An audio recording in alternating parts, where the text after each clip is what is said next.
ചെമ്പനോടയിലെ കർഷകന്റെ ആത്മഹത്യയെ തുടർന്ന് അറസ്റ്റിലായ വില്ലേജ് അസിസ്റ്റന്റ് സിലീഷ് തോമസിന് ഐക്യദാർഢ്യം പ്രഖ്യാപിച്ച റവന്യൂ വകുപ്പ് ജീവനക്കാർ അയച്ച മണി ഓർഡറുകൾ കൂട്ടത്തോടെ മടക്കി. കൊയിലാണ്ടി സബ് ജയിൽ അധികൃതരാണ് മണി ഓർഡറുകൾ സ്വീകരിക്കാതെ മടക്കിയത്.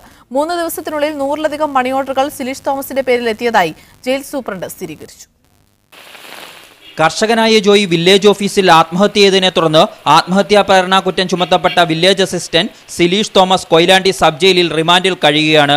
സിലീഷ് തോമസ് കുറ്റക്കാരനല്ലെന്ന് വിശദീകരിച്ച് റവന്യൂ ജീവനക്കാർക്കിടയിൽ വ്യാപകമായ പ്രചരണം ആരംഭിച്ചിരുന്നു. ഇതിനെ തുടർന്ന് ഏകദിന വരുമാനം സിലീഷിന്റെ പേരിൽ കൊയിലാണ്ടി സബ് ജയിലിലേക്ക് അയക്കാൻ ഒരു വിഭാഗം ജീവനക്കാർ തീരുമാനിക്കുകയായിരുന്നു. വാട്സപ്പ് ഗ്രൂപ്പുകളിലൂടെ ആരംഭിച്ച ഈ പ്രചരണത്തെ തുടർന്ന് 100-ലധികം പേരാണ് ഇതുവരെ കൊയിലാണ്ടി സബ് ജയിലിലേക്ക് മണി ഓർഡർ അയച്ചത്. എന്നാൽ അധികൃതർ മണി ഓർഡറുകൾ കൂട്ടത്തോടെ മടക്കി.